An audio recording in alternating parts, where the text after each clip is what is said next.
All right, are we with Roxanne? Okay. I would like to call to order the November meeting of the Mount Hood Community College Board of Education. I declare a quorum for tonight's regular session with the following directors present: Diane Noriega, Annette Matson, Larry Morgan, Will Miller, Here. Shatoy Bentley, Here. and Andrew Spear. I'm here, and Mohammed is not with us yet. May I have approval for tonight's agenda? Or may I have a motion for approval of the agenda? Excuse me. All in favor, please say aye. Aye. Any opposed? Abstentions? Motion carries. Next, we'll move to public input. For persons wishing to provide public comments who are attending in person, please sign up by completing the sign-in sheet with your name, the name of the organization or group represented, if any, and a statement noting the agenda item or topic to be addressed to the board. The sign-in sheets are located on the table at the entrance to the meeting. For persons wishing to provide public comments via Zoom, we ask that you sign up by using the raise hand feature in Zoom. It's available at the bottom of your screen. When you are called to provide comments, please clearly state your full name, name of the organization or group represented, if any, and the agenda item or topic you wish to address to the board for the record. Please limit your comments to 3 minutes per person. As a reminder, the board will hear comments or objective criticism of college operations and programs, but comments about individual college personnel should be directed to the board chair or president outside of this meeting. We will now hear public comments at this time. Roxanne, are there any hands raised or sign-in sheets? Great. Thank you. Public comment is now closed. And before we get into the rest of the agenda, I wanted to call out that today is Education Support Professionals Day, and want to thank our classified staff and employees who serve the college and show up for our students every day. So thank you to them on this day especially. Next, we'll move to reports. Lisa, do you have any correspondence? I do not. Thank you. Our first regular agenda item is financial update Q1 and prior year Q4. And I would like to invite Jennifer DeMitt to present the financial updates for Q1 and end of year last year.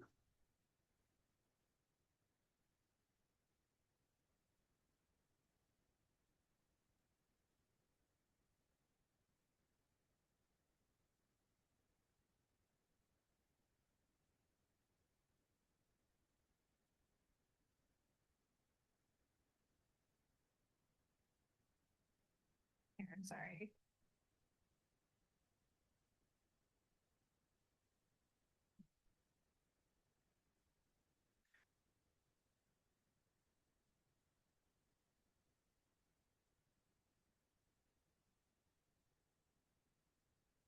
Really shouldn't be this hard this far into the share. Okay. So I have a lot of numbers for you. They're going to pop up on the screen, not numbers, but so just going to give you an update on our last year's final information. We are wrapping up audit, which is super exciting for us. Not for you, I get it. And then we've also just wrapped up for the first quarter of this fiscal year. So I'm just going to give a little overview of where we landed, and then also kind of some things that we're using to inform our budget process as we move into. I know we're still months away from the official board engagement with budget, but we're trying to do some work early to prepare for that to be more of a thoughtful process, especially given our financial position. And actually, I don't have that many. I don't have any spreadsheets in here, so I'll do that. Okay, so starting off looking at the revenue for last year. So focus on last year, our state support money. So about the large portion of our revenue comes from our state support. When we do the budget, we never know exactly where we're going to land because the formula allocates that pie based on enrollment, student support, and student success. So last year we ended up with about $390,000 less than what we had budgeted, which is a smaller share. And really, that smaller share came based on our proportion of student support and success dollars, based on what we had originally estimated we would get. And then the actuals came in, so we're serving fewer of those students. So there's definitely an opportunity there. And while $390,000 seems like a lot of money, it's actually less than 1%, the variance to budget. So it's really not a significant impact to the overall state support. The other big talking point that I continue to get to use is interest rates. And so we actually ended up with $1.5 million more in interest earnings than what we had budgeted. And we keep budgeting down, thinking that rates are going to come down, and that we'll have less money like in our reserves, so we won't be earning as much. What we have discovered actually through investing our bond proceeds is that the local government investment pool in Oregon actually lags behind the Fed rate cuts. So that meant it took longer to get higher rates, but right now we're enjoying higher rates than what the federal rates are. So that's helping us on the revenue side. Property tax and tuition revenue, so those are the other two stools of our revenue. And property tax performance was great last year. We actually exceeded our budget by about 5%. Our collections were higher than they usually are. And we actually saw some growth in our tax base for Multnomah County. So as you know, Measure 5 and 50 locked the growth to 3% of assessed value. But the way you can actually get more is if you add value to your district. And so that happened this last year in Multnomah County. So we saw a boost in property tax revenue there. Tuition revenue was 9% or $1.8 million above what we budgeted.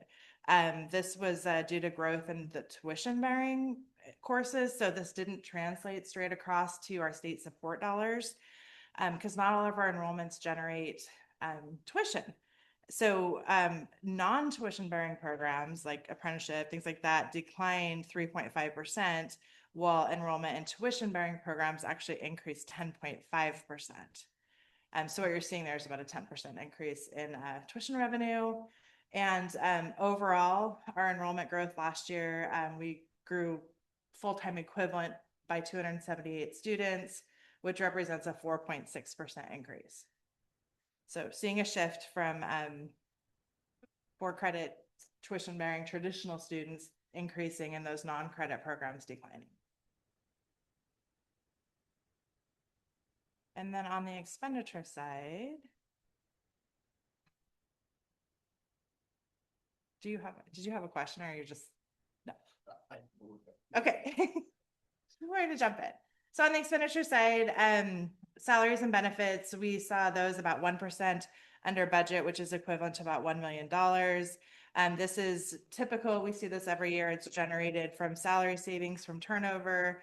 So somebody retires, we replace them at a lower salary, and also from vacant positions that are held over the year. Not as much as we've seen in the past, where we were like really having positions vacant for a long time, having difficulty recruiting, but they're still generating that savings there. And then materials and services came in 15% under budget, which sounds like a really large percentage. It's about $1.5 million. We did ask people to stop spending anything that wasn't critical. We were like, hey, the more money that we have left over this year will feed into next year. It'll give us more time before we have to make reductions. So there was some of that. But then also there was a lot of money that was left over from like declines in apprenticeship, right? So those non-credit classes, we passed those registration fees through to the apprenticeship. So because those registrations were down, we also had leftover budget in those areas. On the tuition waiver side, we saw growth in tuition waivers. You may have heard, I think there was some drama last year around like who got waivers. But the big story here is staff and dependent waivers. We saw a 12% increase over the previous fiscal year, just from in staff and dependent waivers, full-time staff and dependent waivers. So it's part of our compensation package that we offer all of our full-time employees. Last year, we gave out tuition waivers to 146 full-time employees and 354 of their dependents. So seeing a significant uptick in that. And then capital and debt service, there is an increase in expenditures there, but it's related to new leases and subscription-based software agreements. So it's really how we used to account for those in materials and services, and now we're accounting for those in capital and debt service. So overall, our revenues exceeded our budgeted expectations by 6%. And our expenditures were 3% below budget. So what that resulted in is a smaller than projected deficit.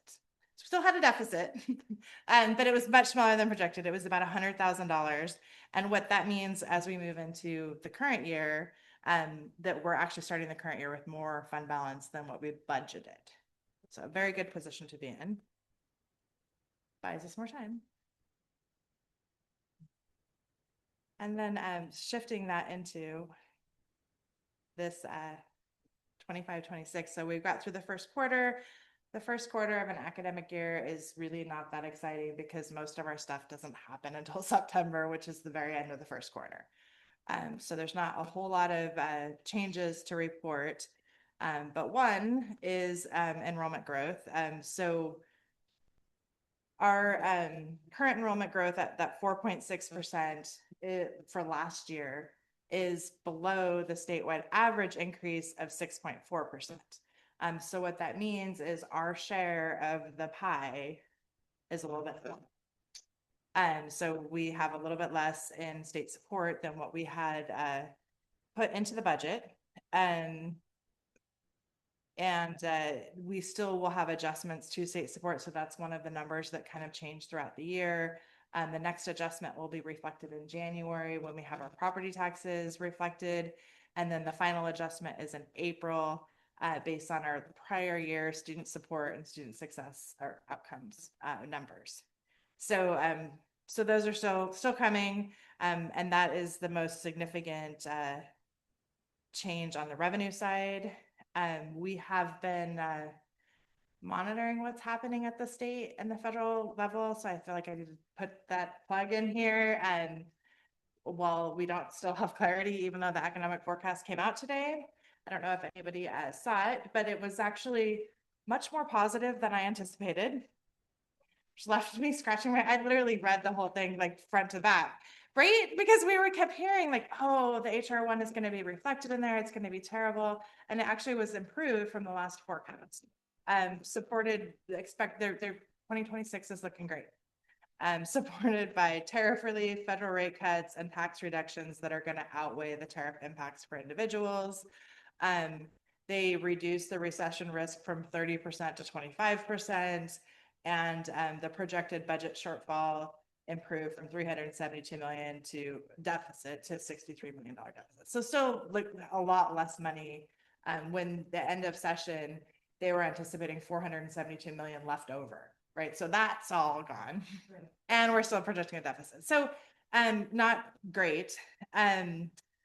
Also not factored in are the cost impacts of the reductions in Medicaid and SNAP. So we were told that those would be here, and I think that it's not because they're not really sure how that's going to, from a policy perspective, what's going to be covered by the state.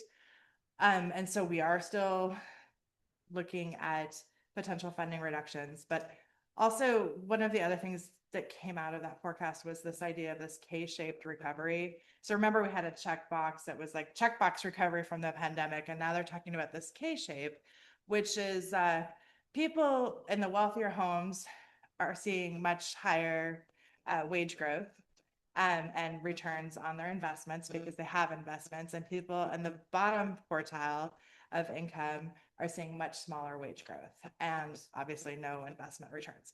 So it's hitting differently for different people. It's also hitting differently for different sectors. Tech and AI is growing and thriving, but areas like real estate, home building, and manufacturing are struggling.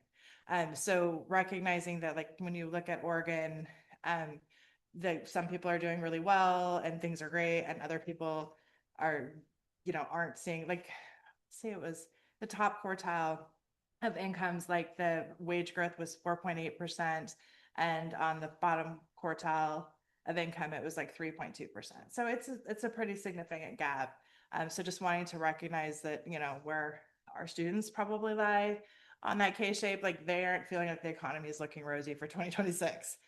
So just want to call that out. And then also, we have been asked by the Higher Education Coordinating Commission to give some impacts if we had a 5% reduction. So we've prepared that for the legislative for HEC, and then they pass it on to the legislative fiscal office.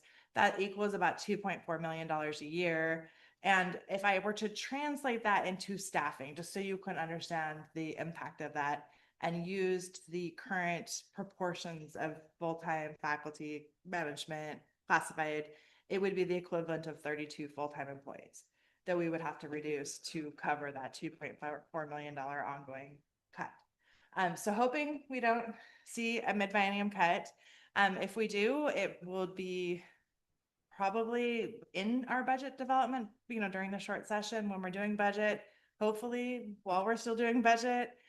Worst case, if that comes in after our budget set, like, so we might want to build in some contingencies as we go through the budget process to be able to pull some levers and reduce if we need to mid-biennium. And then on the expenditure side, we're on track with what we've seen at previous years. So we're assuming I built into the forecast at this point 1% underspending in personnel and a 2% underspending in materials and services. So feeling pretty confident that those are trends that we're going to continue seeing. And we started this year with $2.2 million more in reserves than what we had adopted in the budget. So that's 18 million instead of 15.8. We plan to spend $7 million of these reserves in our budget. When I made those adjustments, that brought that spending deficit down to 6.7 million. So the right direction, but still that's a big number, right? So that's what we're spending one-time dollars. We won't be able to get it back. So that really brings us to like, how are we going to manage our budget moving forward, right? Like we know we have this inflated extra money in the budget that's not being tapped into. So things look worse than it is. And then when we get to the end of the year, that money wasn't spent, which I guess is good because people could have just spent it out for the sake of spending, which some government organizations do. So moving forward for 26, 27, we're planning on shifting the way we budget for some expenditures. In the past, we've sort of done like, we assume that what you have is what you get, and we'll give you some more if you can explain why you need more. But what we're doing this year is we're going to look at those, have everybody provide data about what they're going to spend that money on, and to make sure that the assumptions that are underlying those are solid and we're not actually putting more money into budgets than people need. The flip side of that is we need to make sure that they have trust that if something does come up, that we'll have some contingency that they can come to cover those costs. So that I think is going to give us a much more accurate look at materials and services. Again, materials and services are 10-12% of our budget, so there's not a lot to save there, but it's moving in the right direction. We can also look at part-time, hourly, student aid, some of those line items that are more flexible to see if we can get out some of the stuff that's not being spent. And then we are also doing a financial sustainability health assessment survey. This is my shameless plug. I did send it to all of you. And this is to establish a context of what everybody believes is true about the budget process. So the questions are some of them are very technical. I've gotten a lot of feedback from people about like, this is a knowledge test. It's okay if you don't know, that's kind of the point. So the point is to figure out where people are at. Do they understand how our budget works? Do people think that we're all on the same page, right? I mean, these are like important, like, do they think that the board and the president and the CFO and the VPI are all on the same page? Because if we're not, like, that tells us how we need to move into this budget process, either together, you know, communication wise, what people don't understand. Do people understand the relationships between cost drivers and the activities that are related to it? So this is kind of the first step that we have open for another week. Should QR code if you want to do it and send it, or it's in your inbox. But that'll give us a good baseline. And then we'll start, once we have that information, we're going to host some focus groups to talk through institutional myths and best practices in higher education.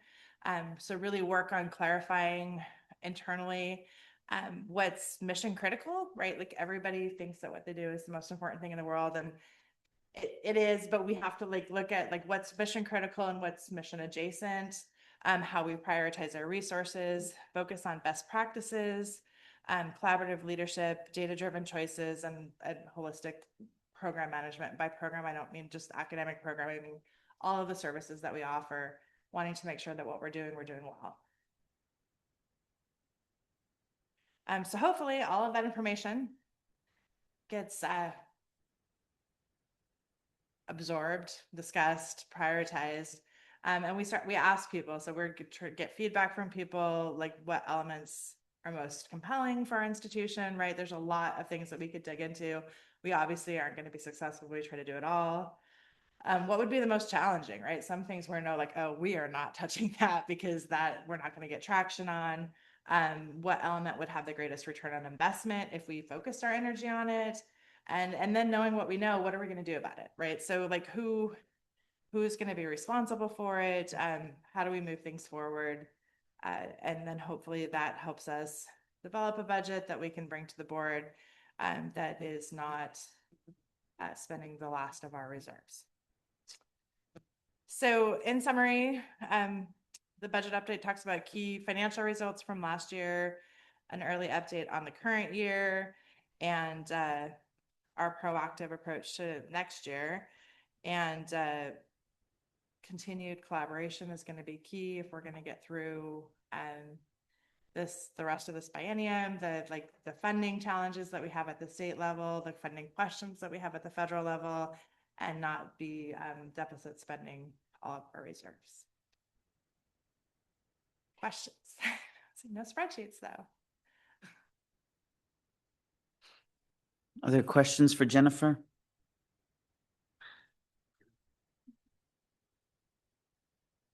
See, you left everyone speechless. Spreadsheets and tonight. I like the spreadsheets. Yeah, are there any questions? If not, we can move on. Two fingers. At the same time, like the pads of your fingers. Have it with your whole palm. Linda says you should. There. Yeah, no, I did see an email that the budget hole was not as big as expected, which was encouraging. The hole is smaller, yay. But then still they commented, as you did, about the uncertainty, because we don't know how much we're going to be losing from the federal government at the state level, et cetera. But it is fascinating, the idea that the top wage earner is up 4.8%. Well, the bottom at 3.2, 4.8% of $500,000 or $1 million or $500 million a year is a lot of money, but 3.2 and you're making 35,000 a year is not very, or 20,000 a year is not very much. Exactly. Yeah, major financial and income inequality, and ever increasing. Yeah.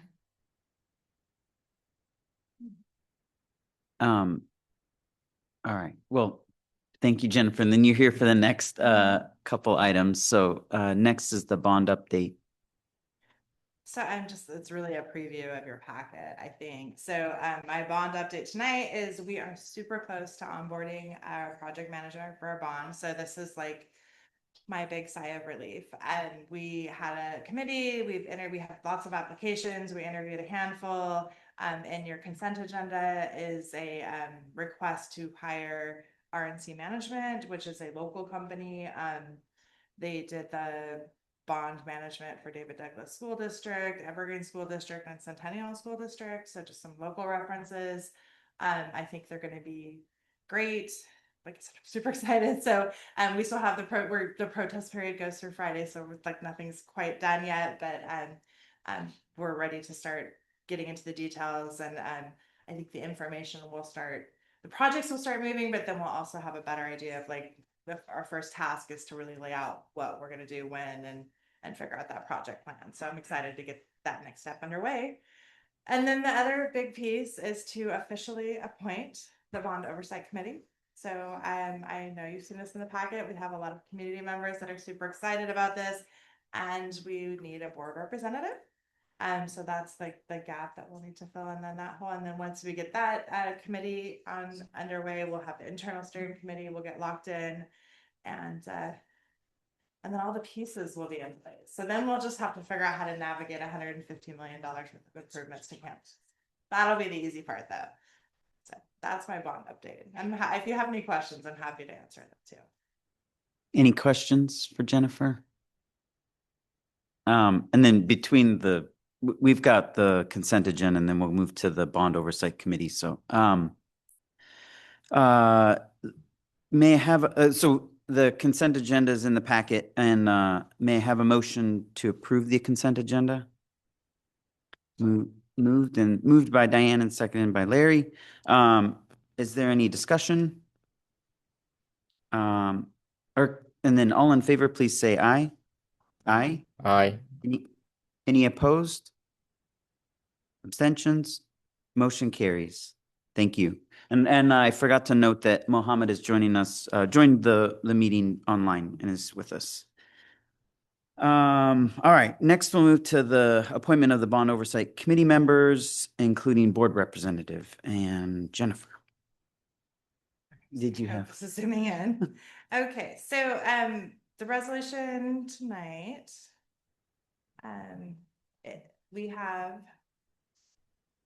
the following people. So Diane McKeel, as you all recall, our former board chair, to be appointed. So on the terms, the idea here was to stagger the terms between 2 and 1 years. They're absolutely renewable terms. I hope that we can continue with people, but the idea is if people needed to bow out, we wouldn't have like a break in experience. So we'd have some people that were still there. So Diane McKeel, Douglas Walker, Heather Coleman Cox, guess maybe more.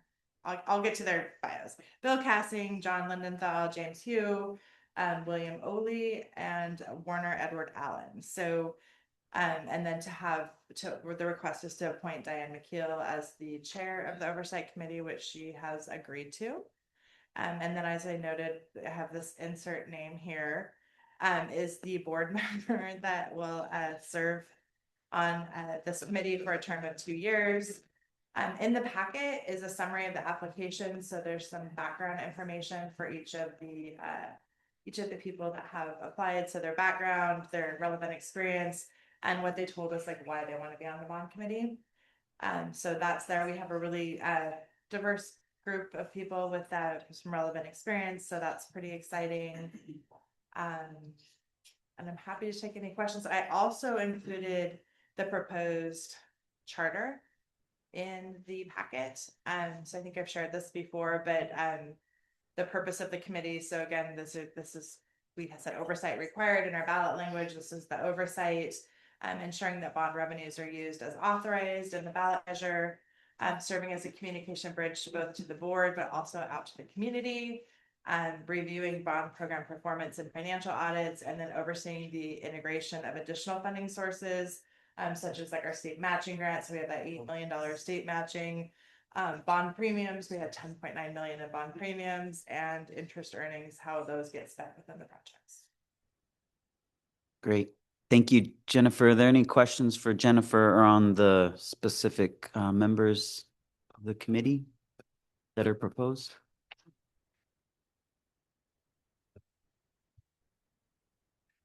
I really think you chose well.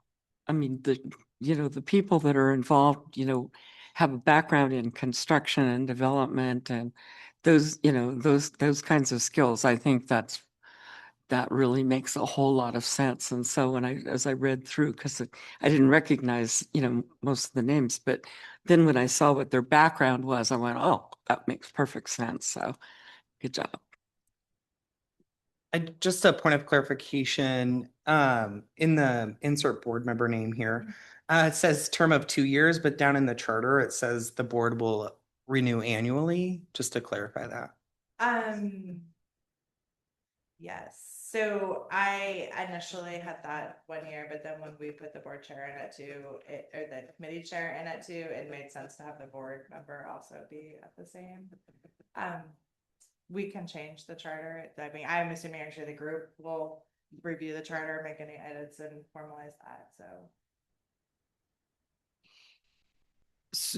So just to, because we, on this item, we'll have two votes. We'll vote the slate of, that you've presented, and then we'll need to get a nomination and vote on a board member representative. So just to, so then to So clear, installation, it's at 2 years. So that Yeah. would be, but I think you could absolutely move and change that if you wanted to roll it back to 1 year, but okay, so we can deal with that next year if we choose. yes, yeah, if you'd like to put it off to next year, that's. Okay, yeah, okay. yes. And just to clarify, we can't do it all at one time with the board name insert. We need it in two. No, we could do it all together. Well, no, you'd have to vote on if you want. Yeah, but I But do, if you wanted to make, someone wanted to make a motion, to approve this with the board member as this person, and then if we get a second, and then we could vote on. it. yeah, we could do, yeah, I'll do if that, that's fine, yeah. Okay. So yeah, So Yeah. Chair, yes, sir. I move to approve the current slate with William Miller as the current board member for the term. Is there a second? I'll second. All right, any discussion? I value William's thorough, the way that he thoroughly looks at information and asks clarifying questions. And I think we, in the report back to the board, will be of value based on William's oversight. Great, thank you. Any other comments? Discussion?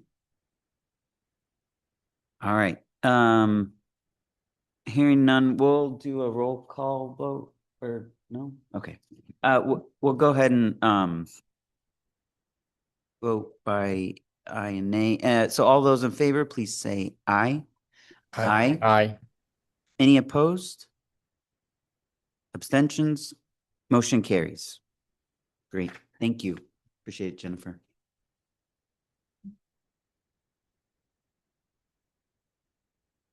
Okay, next item is ACCT Board Committee nomination and approval letter. And I'd like to invite Shatoya to please present to the board the association, can you call it ACCT committee nomination and letter, and then we'll follow up. Yeah, thank you. So a year ago around this time, I put in a request to be on the ACCT. At the time, it was Diversity, Equity, and Inclusion. Now it is Impact and Success Committee. And it was from Diane Noriega coming to me and Dana and seeing if we had an interest in joining ACCT. And as a leadership development opportunity, and also seeing the value that Mount Hood has in the space, and also the information that could be provided to us in order for us to make sound and clear decisions around the overall success of the college as far as diversity, equity, and inclusion. And throughout that process, I've been able to meet people all over the country and hearing different perspectives. I came right in the middle of them making this decision of making an impact and success due to a lot of funding being taken away from multiple state legislative decision makings for colleges. And so I've been able to be at the table and to share how energized Mount Hood has been around these these words being of value and leading with these words, but not just leading with the words, actually embedding it into our community that we serve, because we understand that our demographics are diverse. And so how that shows up um, is very crucial in these trying times, in these polarizing times, and how we show up for our students, our staff, and our faculty. It shows. So I will share a little bit more of what I've learned in New Orleans. Do you want me to share that now or in the share app? I mean, yeah, however, if you'd like to share it now, it's totally fine.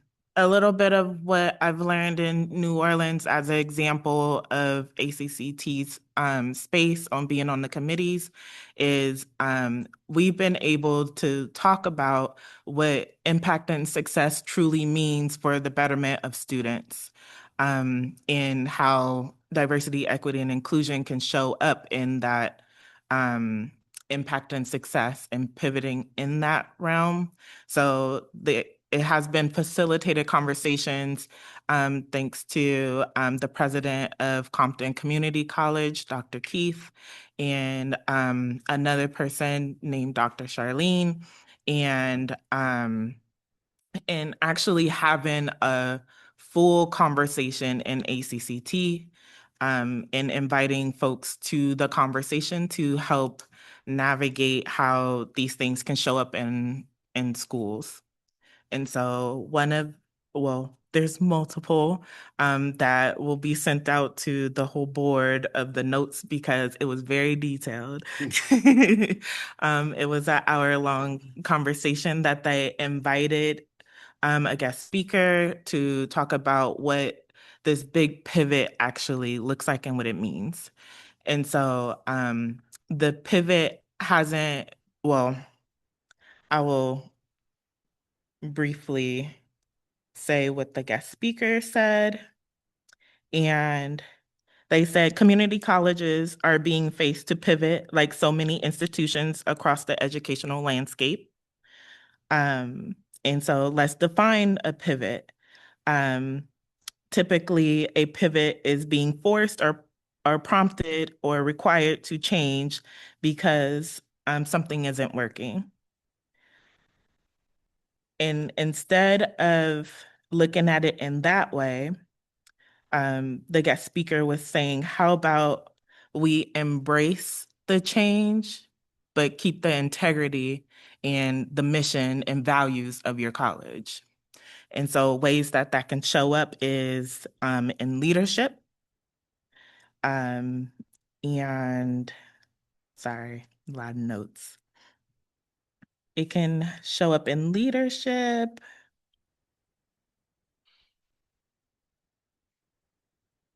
And it says, so let's release the culture that normalizes high turnover without addressing its cause, lack of support, and unrealistic expectations and insufficient succession planning. And let's embrace intentional, thought out succession planning and leadership models that foster trust, transparency, stability, and alignment between trustees, presidents, and stakeholders. Just to give a little example of how direct it is. And in the overall was saying just at this time, there's no guarantee in a lot of things. However, in community colleges, there hasn't always been a guarantee when it comes to funding or access or ability. So it's important to embrace it by continuing the work that we were doing before. However, shift in the way that still supports the college. So we'll definitely pass these notes along and be able to continue that work, because right now in the committee, it's looked at, so yes, there's impact and success, but what does it truly mean and how it can genuinely show up in colleges. And this work is a standard or encouraged for all community colleges to support and be in alignment with. And I see this as an opportunity for Mount Hood to be a champion of the cause. So that is my miniature spiel of it all. Great. Thank you, Shatoya. And then just to provide a little more context and information on what we're approving or we'll be seeking to vote on. ACCT board committees provide trustees with the opportunity to contribute to the national leadership through ACCT service on five different committees, one of 5 different committees: impact and success, finance and audit, governance and bylaws, member communications and education, and policy and advocacy. Committee members are appointed annually by the ACCT chair, must be trustees from member colleges, and are expected to attend 2-person meetings each year, the ACCT Leadership Congress in October and the NLS National Legislative Summit in Washington, D.C. in March, with additional virtual participation as needed. And then applicants are required to submit a supportive letter from the applicant's college due November 1 for consideration each year. And so just a little bit of background. Are there any questions on this item? Larry? Just happy to make a motion, Okay. All right. unless you have a question. So you said impact and success, and the letter says diversity, equity, and inclusion. So has the committee officially been renamed Impact and Success? Yeah. So we do need to change the subject of the nomination. Yeah, thank you for catching that. Can I just make a comment?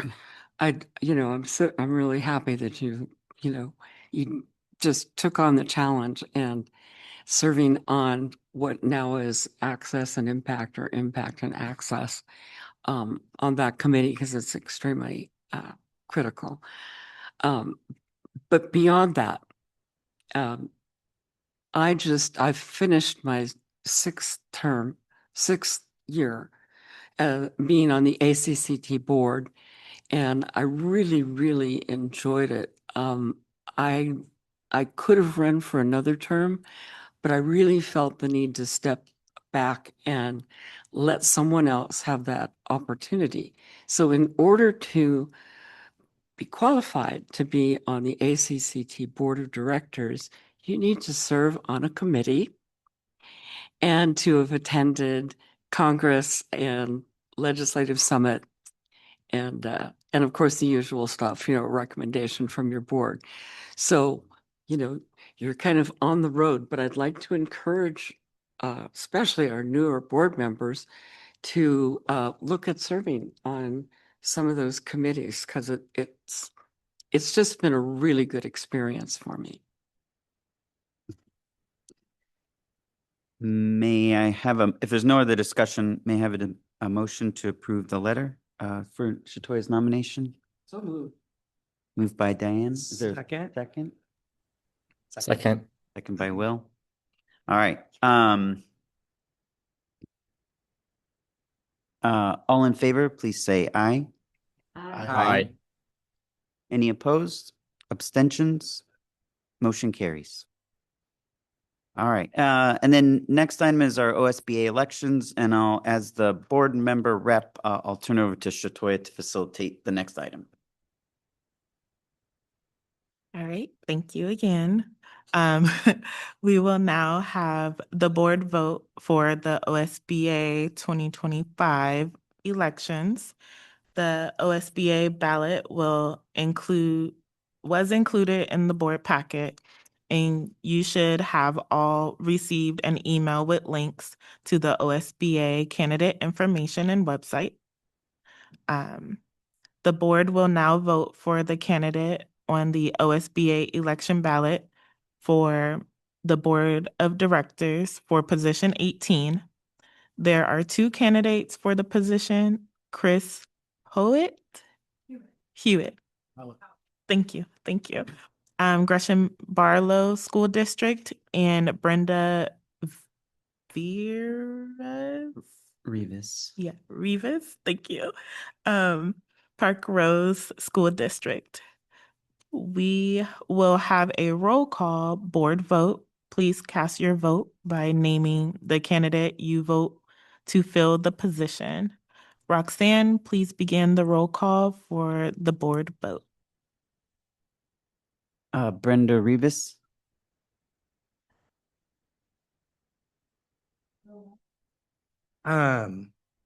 Chris Hewitt. Howard. Thank you.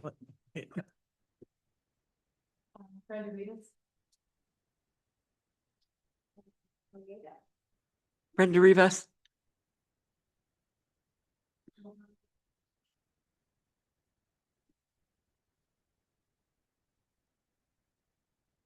Mohammed, did you hear? Sorry, I didn't hear. Oh. Was there a question? to me? Calling for the roll call vote for the Oh, no, yes, Brenda Rivas. Sorry, I didn't. When the mic is not on your end, I can't hear anything. So Brenda gotcha. Rivas. Gotcha. Thank you. Chris Howard.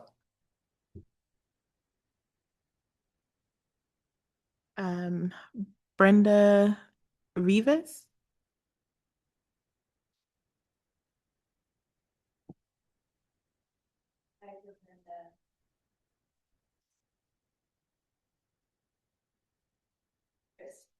All right.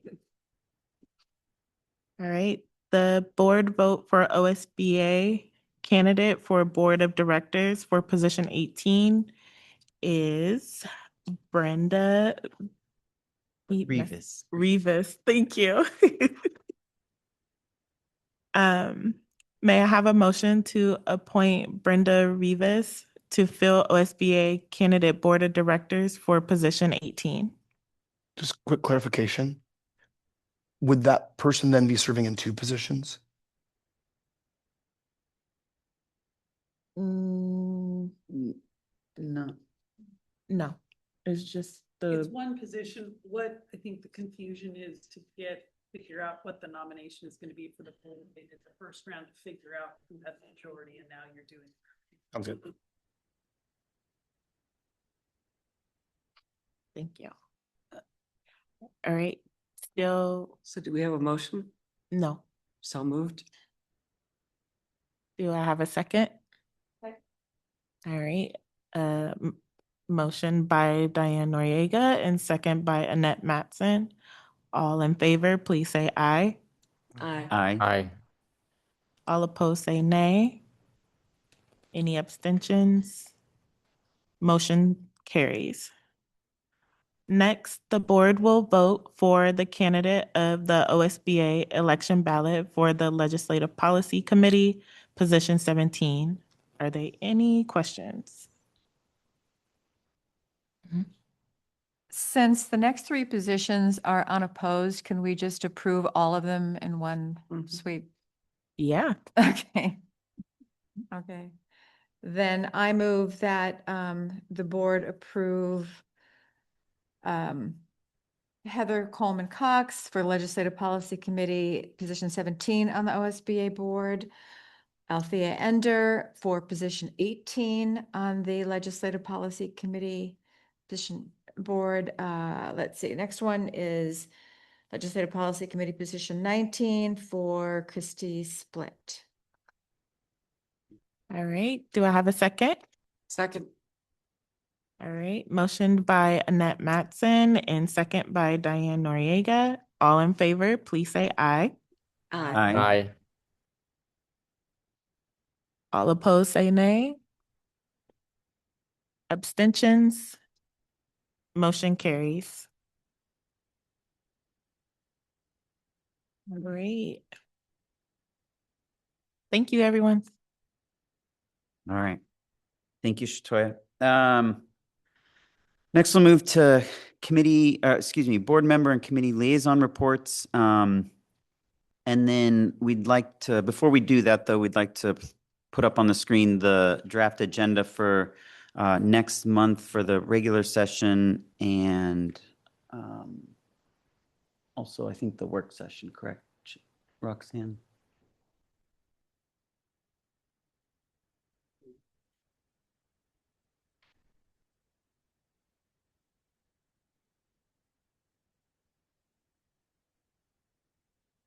And Oh, that's the work session. yeah, You so- you changed it on there because on the little, it says December 1st. For the,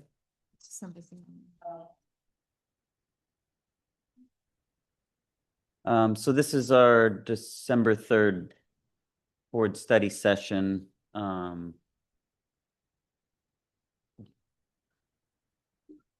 So we do, reminder for everyone, you have the survey, for some of the logistics around board meetings, that we're gonna talk about.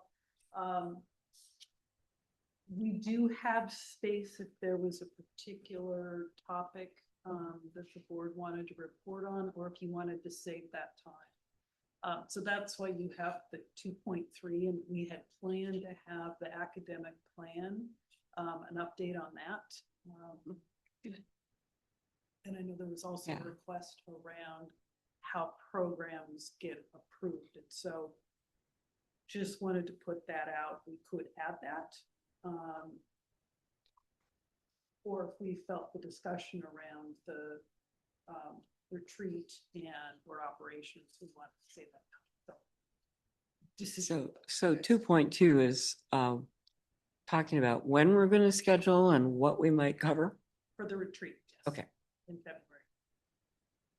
And then for board operations, you should have gotten the survey from Lisa and to respond to that. And then that's just trying to think about, given the new board we have, and making sure that we're, being efficient with our time and meeting expectations across the board. And so wanting to have that survey filled out and then get a pulse on what the different questions are asking, and then how we might make changes to accommodate future meetings going through the rest of the calendar or school year, and then, forward. So that's the intent of that. So please look at that survey if you haven't already taken it.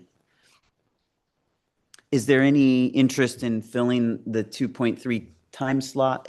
If not, that's perfectly fine, but I'm curious if we can add like the conversation around the HEC budget or around anything that may arise during the short session coming up. yeah. So we've got OCCA coming to the December 10th meeting. Oh, okay. So that might be a place, since we'll have them and We'll talk about it. Right. Okay. Yeah, and I think too, like, I'm going to mention this in my board report, but, the legislative committee for OCCA met, and there's a lot of uncertainty between now and the start of the session. And so whatever we're saying now likely won't be the reality of whatever bills come out or between now and the start of the session. So it's a little bit premature to, I think, get in too deep with that right now.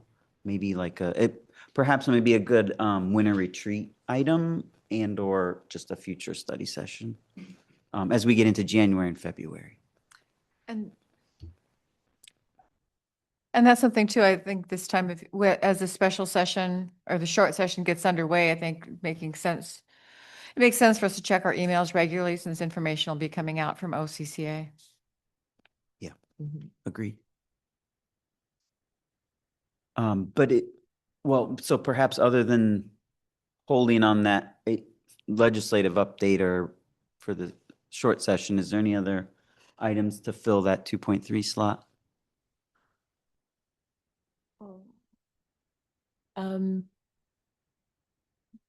I guess, or go ahead, Annette. Didn't Lisa just mention program evaluation or There was, typically we like to do an update on the academic Right. plan, but there was some conversation a couple meetings ago about just the mechanics of how to program, how's program evolution done? Okay. And so that would be an overview of basically the HEC process, of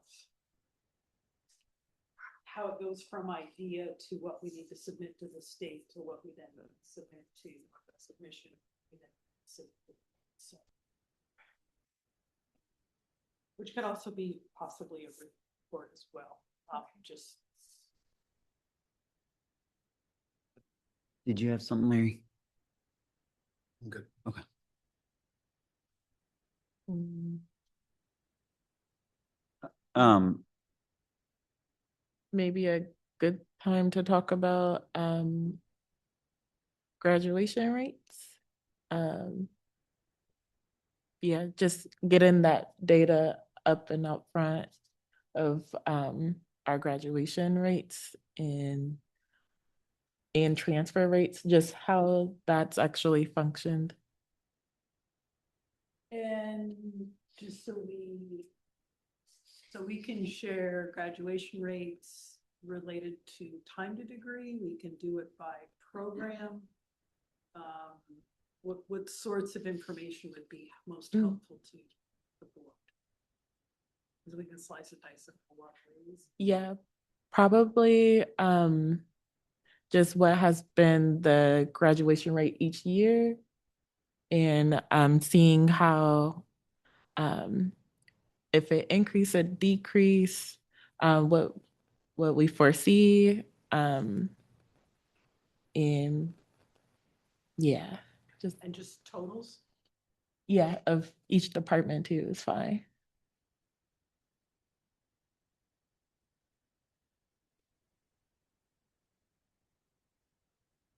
I would also be curious, in addition to that, hearing some of the mitigating factors that have led to whether that's an increase or a decrease, and how we might be able to mitigate that moving forward.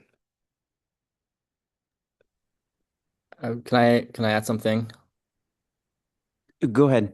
I'm not sure if this has been covered maybe prior to me joining, or maybe it's a future topic, but the foundation and scholarships and ways we are covering the gap of basic needs that students have through scholarships for the foundation might be a topic of interest, at least to me for sure. And are folks just expecting that this would be kind of a report out of just information and kind of trends? Or is there like a policy discussion that we want to have as part of this? Just wanting to delineate between like what's a report out and what are we getting as information versus thinking about from a policy standpoint. I think for me, I'd be curious to hear more of a report out, and really understand sort of the landscape in which some of these things may be impacting us or not, to then tee us up for a potential policy discussion. Okay.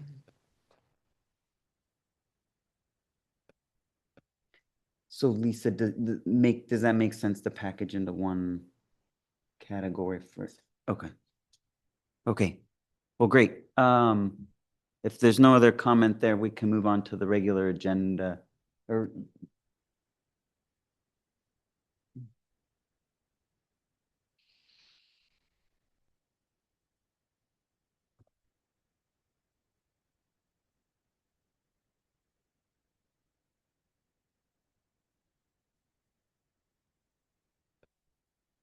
and then here under section 5 are the action items under section 4.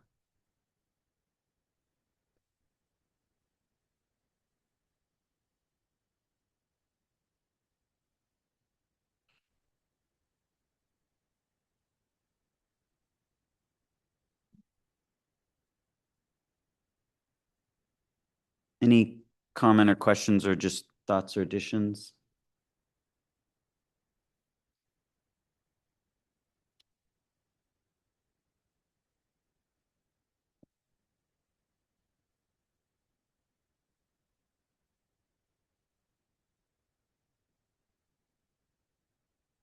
I'm wondering, do we have any policies we need to review? So as a reminder, our policy process, fall is kind of our prep time, and so we've received the updates from OCCA.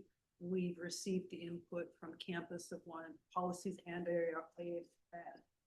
ARs they either like us to create or consider or adjust. So we have all that, and the board will see the first reading of policies in February. And prior to that, just as a reminder, The draft language goes out to our councils, and our councils review it, provide input, we incorporate or talk through changes. Then you actually get to see what the draft changes are that's been vetted through that process. After the first reading, any adjustments go back out to the entire campus for anyone again to comment. That then gets brought to you for the second reading. So February and March are the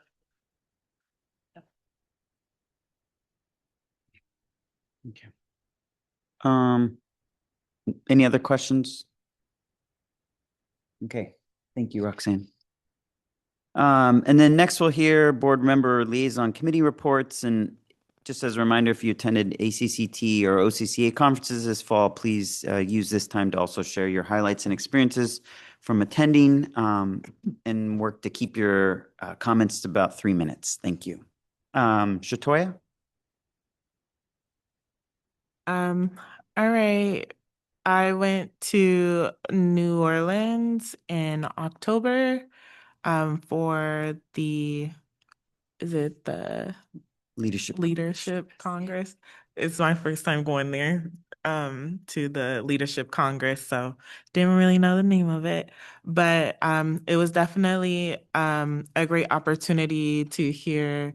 I'm just going to briefly glance over the things that I heard of, and it was the big pivot. It was a lot of the HR1 conversation from lawyers, and a lot of AI talk and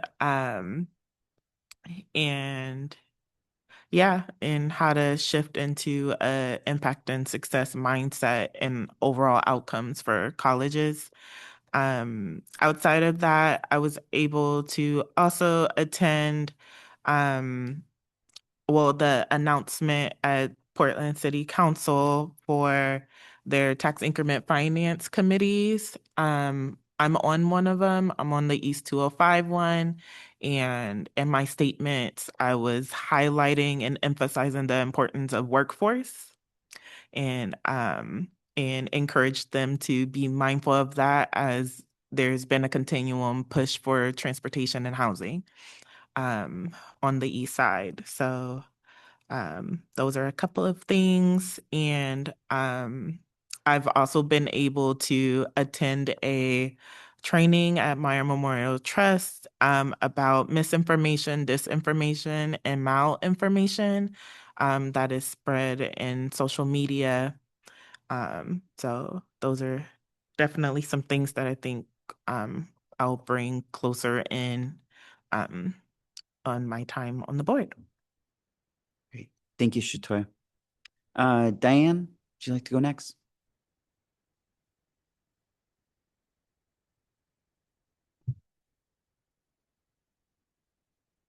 I was supposed to go to New Orleans, but I canceled for personal reasons. And but I'm so happy that we were represented well.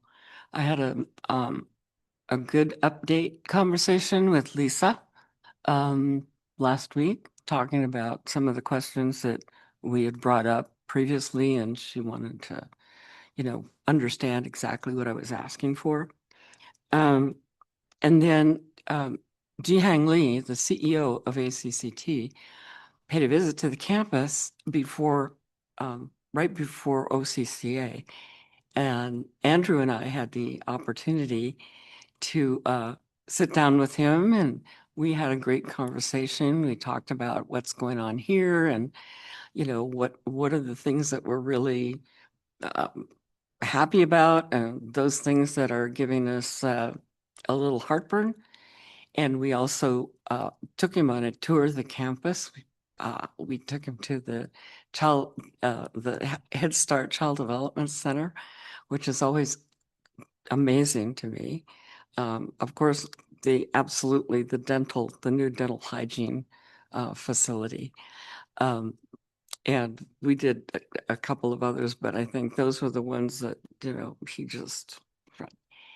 And then we had dinner, so it was an informal, that was an informal conversation.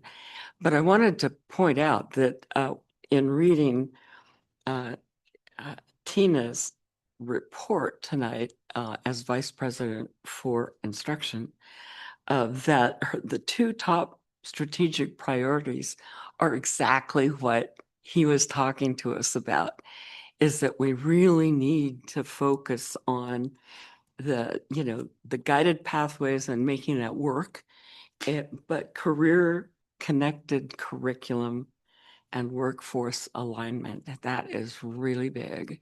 And he talked at length about that, we really have to make those connections because, people say, okay, so why do I want to go back to school? Why do I want to go to community college?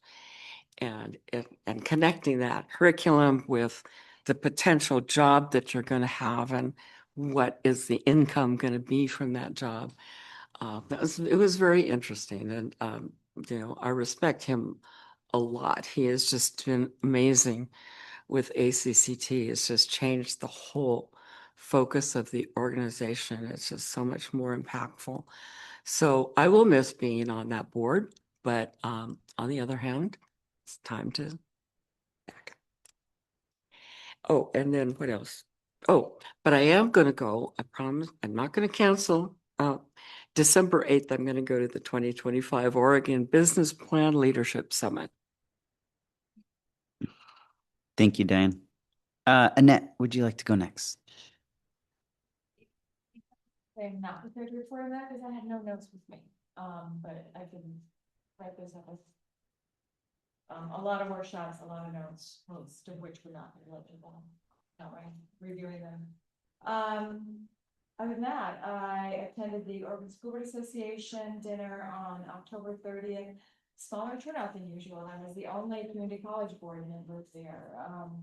We did have some share the success news at our tables and went around reporting that. I sat with the David Douglas and the Reynolds superintendent. Reynolds is very happy about their CTE programs, including their dental assistant program, working with college on that. So if a student then wants to go to dental hygiene, they come to us. But that was great. And then the David Douglas superintendent talked about the upcoming completion of their CTE building. That was approved at the voters last bond measure. And of course, I shared our successful bond measure, which the entire Annette. Annette, your microphone. Oh, stupid. Anyway. Okay, got it, Roxanne? Okay. Okay, OSBA dinner, October 30th. Okay. And then, okay, we'll get to the ACCT stuff. What else do we have here? I had a one-on-one with Lisa on October 10th. And I've attended two foundation board meetings since our last meeting. One the morning of October 29th, and then one this morning, which was a little earlier than usual because of the upcoming Thanksgiving holiday. Jennifer Bomer has a lot of this in her report, and I'm going to count on her to fill in or correct anything I misconstrue here. But it was really impressive. I've been on this board. This is my 9th year. I've never attended our foundation board meeting before. And I'm learning a heck of a lot about the great work that they do. When you look at how this year we've had, 1,700? Yeah, in this academic year, no, this calendar year rather. See, notes. 1,741 applicants for scholarships, which is 100 and some % increase over the years before. Sadly, we can only award about 400 of those. But I think we need to be reminded that there are multiple students that would not be here were it not for the scholarships from that foundation. Also, some new information that I was unaware of is that the Preschool for All program has given some funding to our foundation in order to provide scholarships for our early learning students.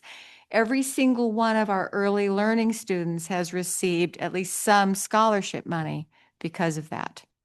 and that is critical.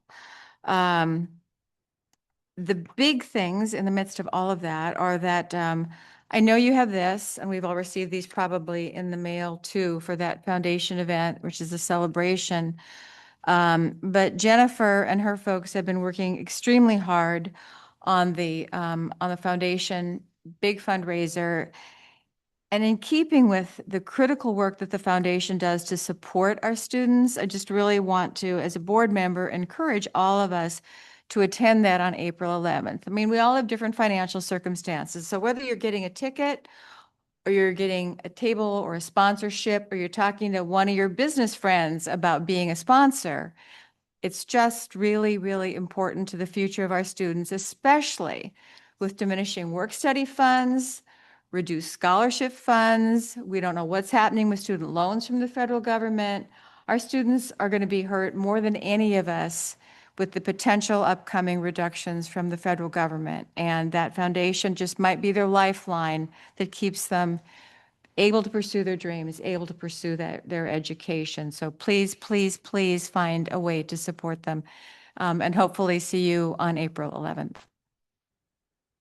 Thank you, Annette. Will, would you like to go next?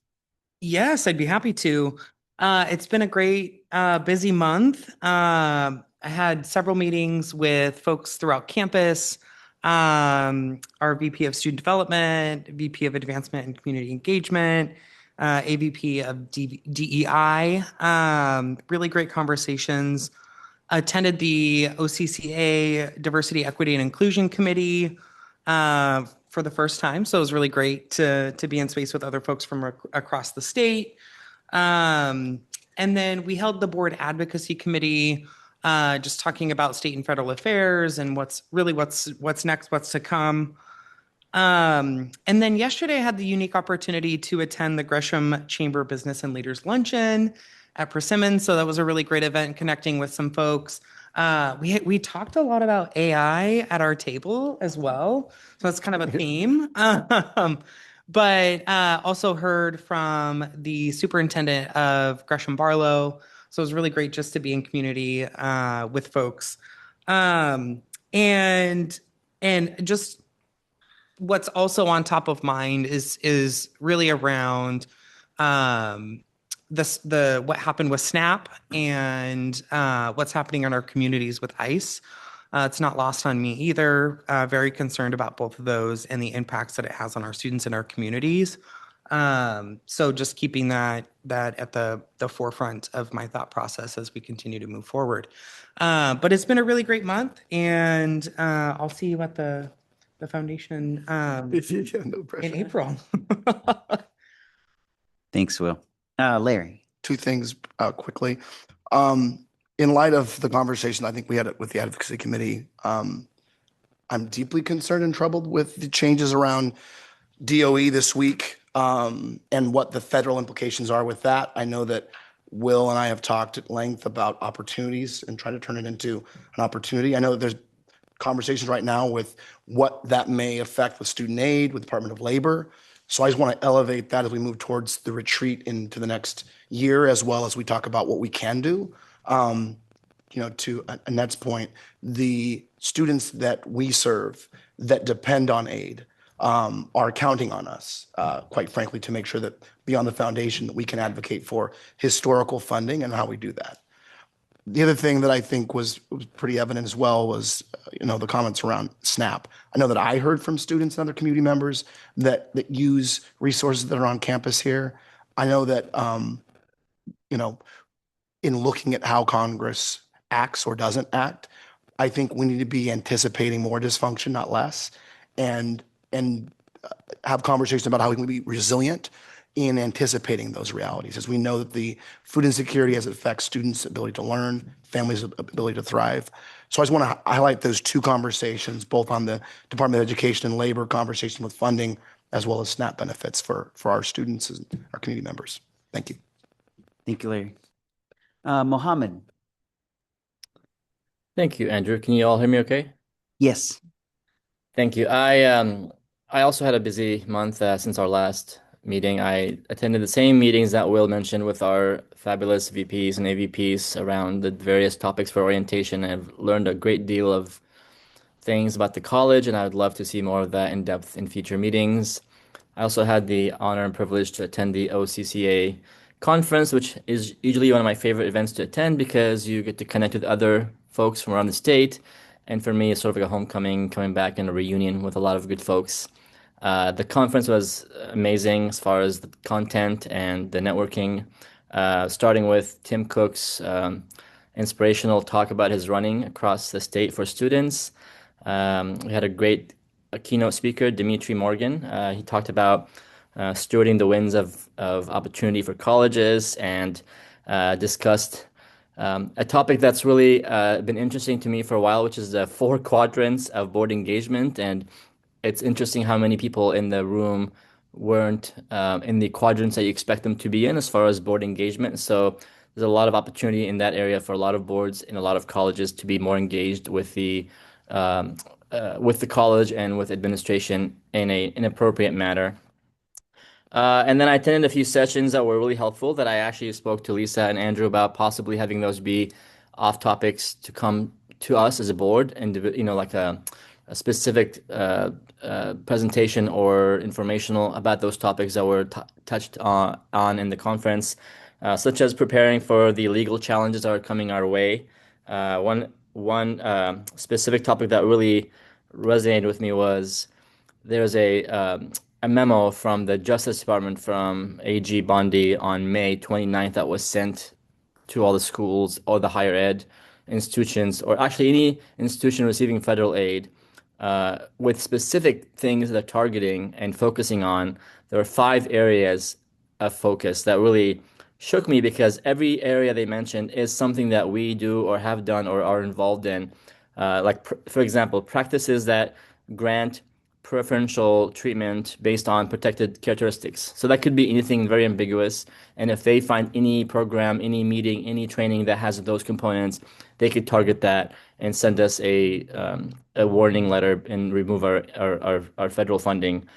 Use of protected characteristics in a candidate selection or contract award or program participation. So very specific language around very generic programs that we've always done as higher ed or even in community colleges. And so that was really worrisome to see that specific targeting of programs in order for them to eliminate funding. So that session was led by OCCA as well as attorneys who are knowledgeable in that realm. And I would love to have them speak to us and to see where our college is in terms of assessing those potential threats and what we're doing to mitigate any potential harm.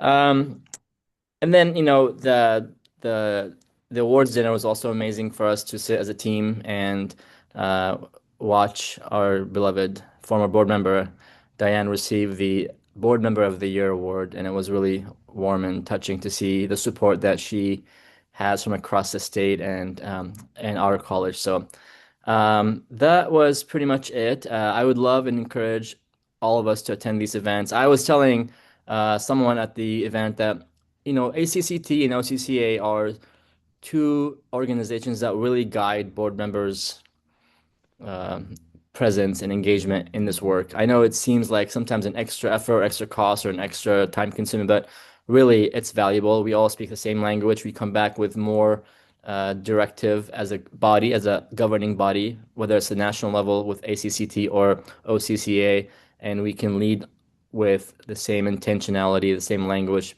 and the same motivation. And it's really a way to realign and refocus our efforts together. And so I encourage those who haven't been to attend and be engaged as much as you can. So thanks for the time. I appreciate it. Thank you, Mohammed.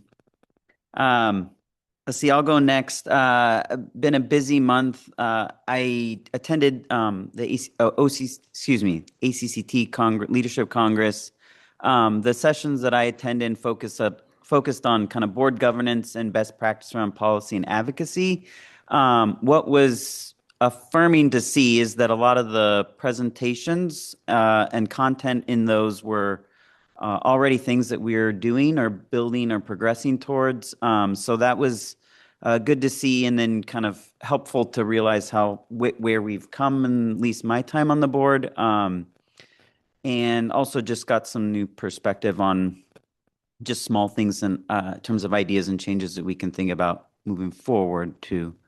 But it was a good conference and good time to connect with kind of fellow board members across the country and just understand some of the challenges they're facing. And then also just hearing about some of their wins and successes, namely around like their bond processes and kind of sharing or commiserating with them on how they've made it through their successful bond campaigns. And then also attended a number of committee work around my OCCA duties as board president this year for that organization, a couple executive committees, and then attending the Oregon President's Council meetings, which is kind of Lisa's cohort of colleagues. And a lot of the focus, I think, is, at least as I observe, is the discussion around potential cuts as we think about the financials for the remainder of this biennium. And then I had the opportunity or the privilege, or however you might describe it, to MC the OCCA conference. So that was a neat time to be able to just kind of share my views and how I see our role. And I hoped everyone walked away. What I feel is important is for us all as board members, and this is just paraphrasing what I started off the first night saying, is kind of knowing our why, because it's our why that carries us through kind of these, governance is not interesting and exciting very often. And so it's during those more boring and laborious times, I think that knowing our why and showing up with that is helpful. So it was just neat to be able to put that personal spin on the conference, and a privilege. And then lastly, today attended the OCCA, legislative committee meeting. Sorry, it's been a long day. And a lot of the focus by John Wyckoff at OCCA presented there, both the legislative priorities that are going to the board, the OCCA board next month for approval, but then also the forecast results from the state economist that was presented today. One of the things that John shared that I thought was interesting is he shared that because of the federal government shutdown, there was not access to the employment data that they normally would use. And so they used private vendors to support and fill those gaps that normally would have been from, I think, the Bureau of Labor and Statistics. And so I just want to note that while the forecast was more in our favor than we originally thought, there just could be there could be a lot of error in there as well. And so I think it's just a data point, and it's the first quarter, so it's just a single quarter data point. So I think it's just something that we need to think about as we go through our budgeting process and getting into the next quarter, and then that coinciding with the start of the short session and how that might look for conversations and what might be considered around cuts. So, and then that ties into kind of the slate of legislative priorities that was presented today was very small and focused a lot around the just minimizing any cuts to our funding. And so that was the focus. It was all assuming the forecast prior to today's release. So that will be what's going to the board for approval, but it's a little bit of a living document as we go from this point forward to the start of the session. So just wanted to note those things for you, and I'll work to make sure we're forwarding out. And please check your emails, like Annette mentioned, to be able to just kind of track those priorities and then think about opportunities when we're out in community or talking with legislators and how that might coincide with the messaging from OCCA. And then have attended the meetings with Will and Larry on the advocacy for our college board and talking about some of these discussions and thinking about preparing for NLS in February and some advocacy that could be thought of differently than how we've set up meetings in the past. So that's been good discussion and probably more to come here in the next month or so. So that's my report. Thank you. Next, we'll move to closing reports and by our advisory representatives. And I'd like to just make a reminder to please keep your comments to policy and program matters only. And we thank you and look forward to your updates. And first up, we'll call the ASMHCC representative and Jeffrey Erickson.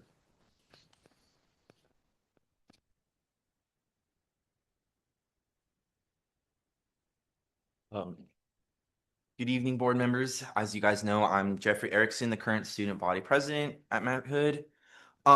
During last year's ASMHCC student body election, we asked students for their input on matters that were important to them on campus.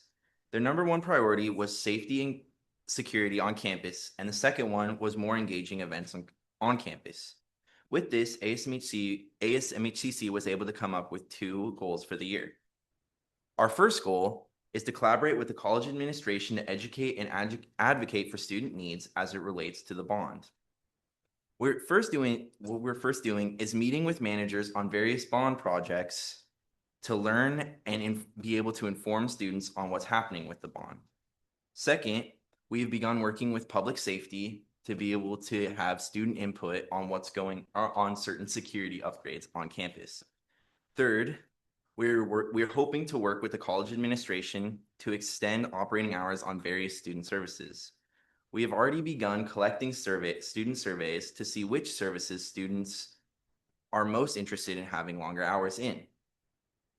Additionally, myself and other representatives of ASMHCC have applied for a position on the Internal Bond Oversight Committee, and we would love an opportunity to be able to represent the students. Our second goal is to maintain the growth of student engagement at ASMHCC events and programs. We're first doing is making events that represent the diversity of all students at Mount Hood and foster a sense of belonging for everyone. Second, this year we are hoping to boost student involvement by increased digital interaction. And finally, we hope to work with college leadership and athletics to boost school spirit on campus. In my report, I have some examples of how we've been working towards our goals.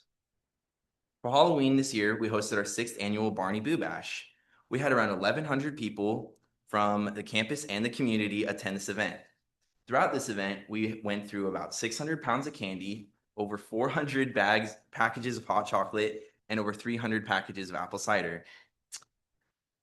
Throughout November, we are acknowledging the Native American and Indigenous Peoples Months, and on November 12th, we collaborated with the MDRC to host an event that honors this month. We had a Native presenter join us for this event, and we served fry bread from Sisters Fry Bread. We had about 80 people attend this event. I want to say a big thank you to Dr. Scari for attending our Pizza with the President event earlier today. This event is always one that's special for the students. We had about 120 students attend the event, and they got to meet with myself and Dr. Scari to talk about their experiences and some concerns they have here on campus. Tomorrow, we are hosting a Trans Day of Remembrance event. This event is an event where we are able to remember trans people that have lost their lives or have faced hardship throughout their journey. Over the month of October, we have had 1,611 students visit Barney's Pantry, and were able to feed their households, which led to over 5,000 people being served. A total of 23,679 pounds of food has been brought into Barney's Pantry so far this year. We also just finished our fall food drive supporting Barney's Pantry and collected 152.52 pounds of food. We want to say a big thank you to everyone across campus that donated and to the foundation for their community-wide campaign supporting Barney's Pantry. And I hope that they can see the big impact it is having on the students. As always, thank you, board members, for your continued support at ASMHCC. Great. Thank you, Jeffrey. Next, I'd like to call up Sarah Williams for the full-time faculty.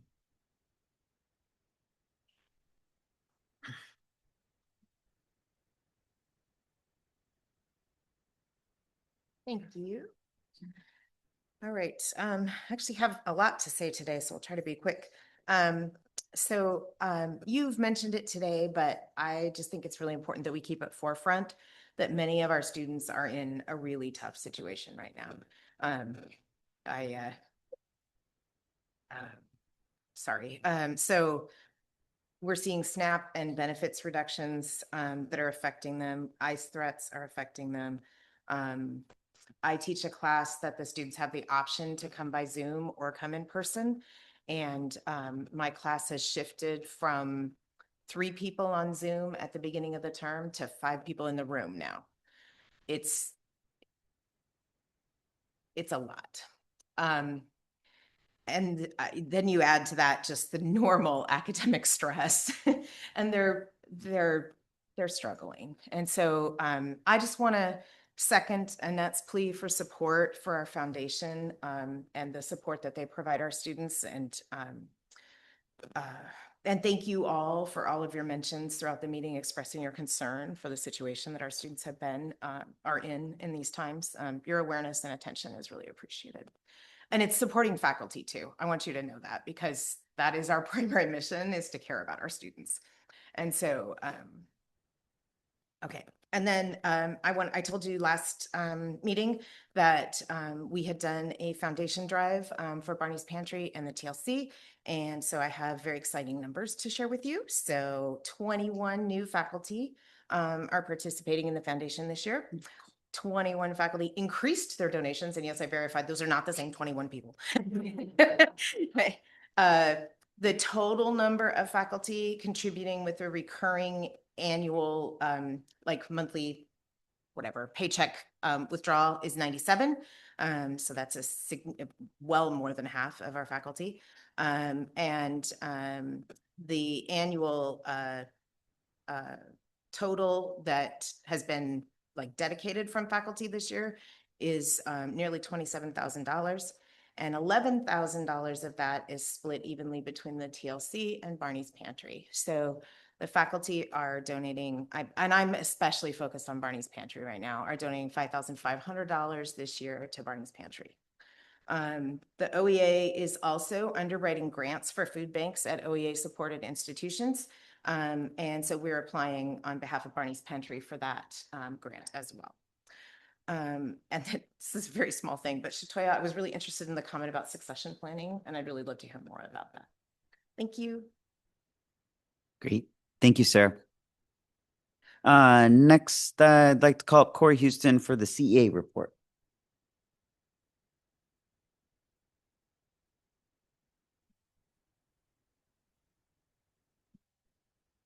Good evening. Again, I appreciate the time here and the fact that the mic is on before I come and sit down, for what that's worth. I also appreciate the acknowledgement for educational support professionals today. We at the CEA represent all of our people as educational support professionals. In addition, we don't represent members at Head Start, but they also have members of educational support professionals. You know, we serve from clerical service to custodial and maintenance, food service, health and student service, para-educators, security workers, skilled trades, technical service, transportation services.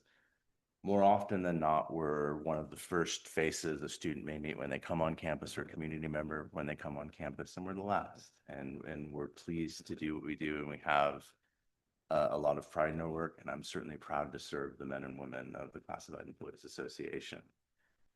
We too, as we've discussed, recognize the impacts in our community.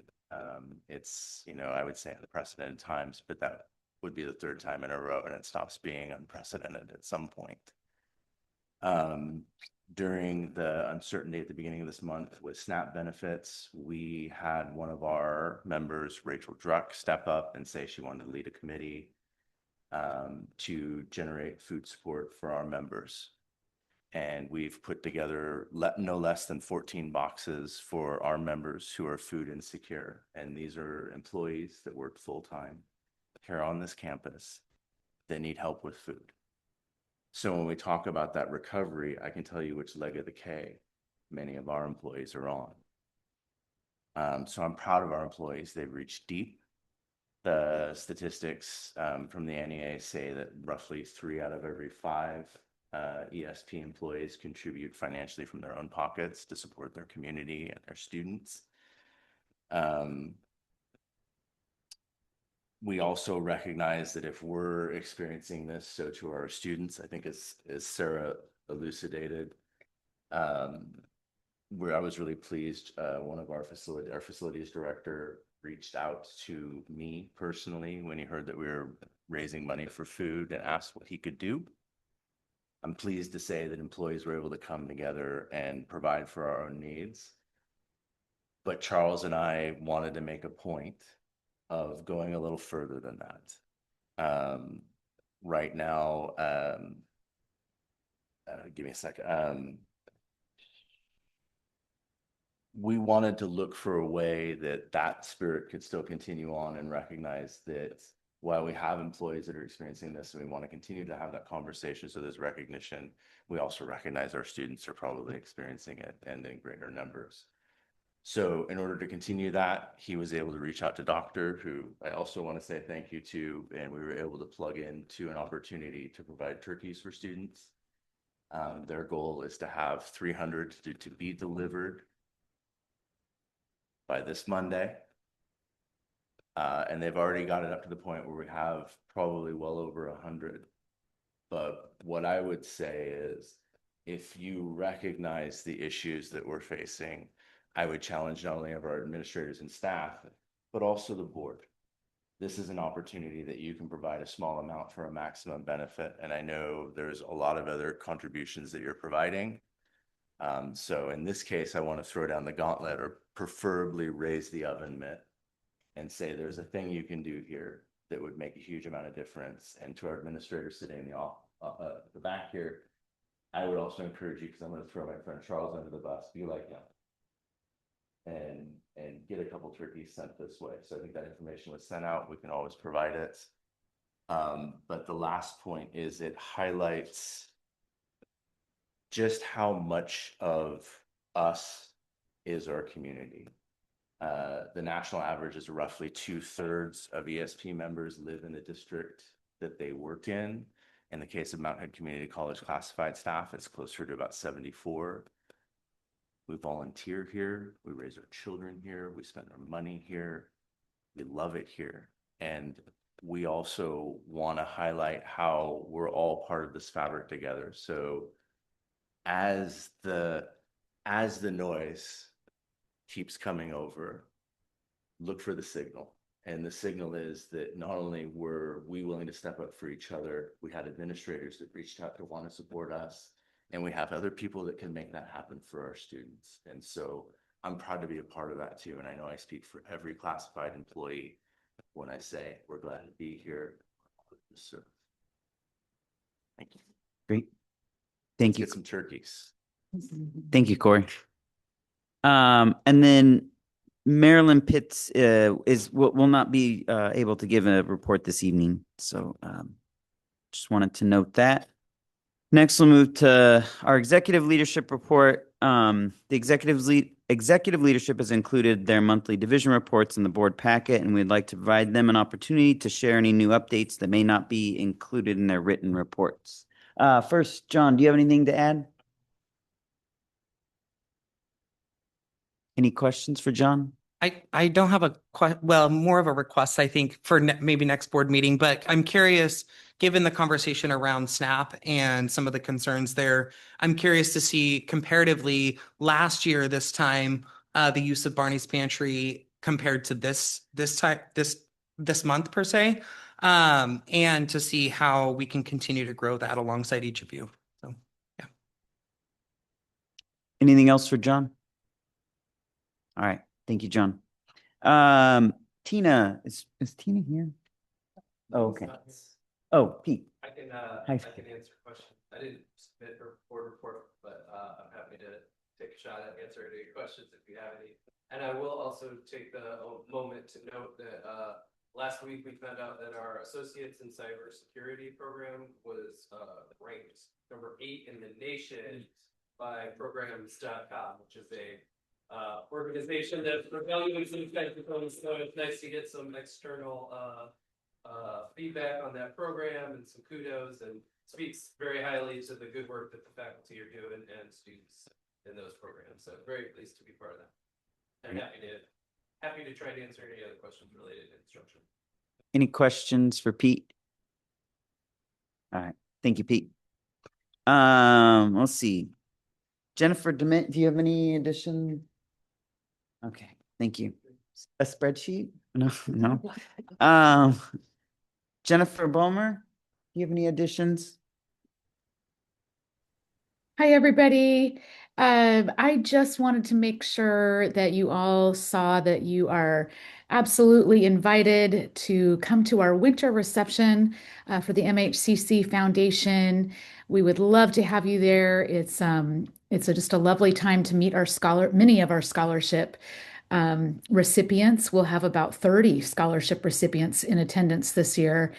And it's always a heartwarming time to be able to meet them and hear a few words from them. And at the conclusion of our reception, you're invited to attend the choir performance that evening. So please reach out to me with any questions, but we would certainly love to have you there. And then also just thank you, everyone, for your words of support tonight. It's so meaningful and appreciated. Great. Thank you, Jennifer. Any questions for Jennifer? All right. Appreciate the reports. Thank you all. Next, we'll move to President's Report and Dr. Scari. Yeah. I wanted to share this past Sunday, Oregon Public Broadcasting debuted their class of 2025. And this is a project that started 12 years ago when the state had their educational goals of 40-40-20 designated. So, and part of me wondered, were you involved in that, Larry? Because it was under Governor Kitzhaber. So they've been tracking 25 students over the last 12 years. And this was the documentary they did. And it was, for me, I thought it was pretty awesome that they chose Mount Hood for that and did it here. Also, it was focused on the David Douglas School District. And so there was that close personal connection. I can send you all a link. It's about an hour, but it was incredibly well done. And it's just very heartwarming stories of the students and what they've experienced, and then also where we are as a state. But the icing on the cake is there were 3 students that were there in person, and one spoke on a panel along with Ben Cannon. And the 3 of them at the end, they were like, what are you doing next? And there was 2 of the students were off to PSU, and the third, she's like, well, I'm here at Mount. So part of that 2025 legacy is actually here on campus. And I think she's pursuing something in the healthcare field. But I'll share it with you, but it was just a wonderful way. And there were comments that we heard also about people being so thankful that it was done. So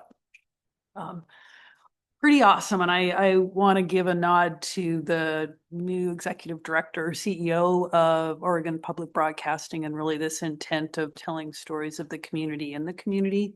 And so anxious to see how that transforms and goes forward.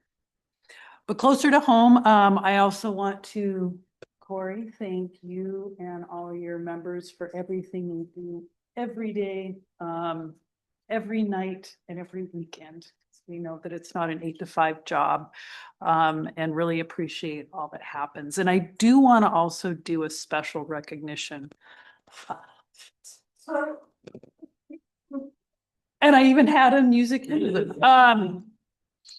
So 2 weeks ago, I think it was, CEA worked with OEA and brought a training to campus for members of the campus community that wanted to attend, but it was specifically around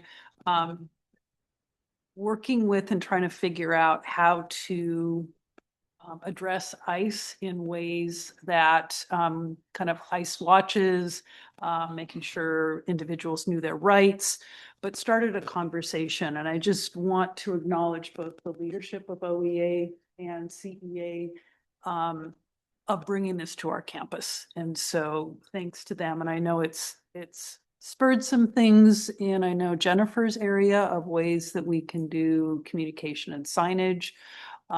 So thought that was another positive move of, well, the college can do what it needs to do. We can also do a whole lot of other activities by the people in our community. So. And then lastly, please complete your survey. I'll send you another link. So it's at the top of your inbox later on tonight. But look forward to next week's conversation and then planning for our retreat. Any questions for me?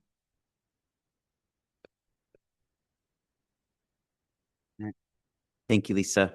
And I forgot to mention one thing, and Mohammed mentioned it in his report, but Lisa and I had the opportunity to present the award at OCCA to Diane McKeel. And so that was really special, and a special moment just for me personally.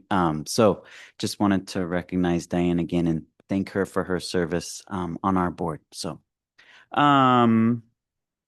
with that, we are at the end. May I have a motion to adjourn the meeting?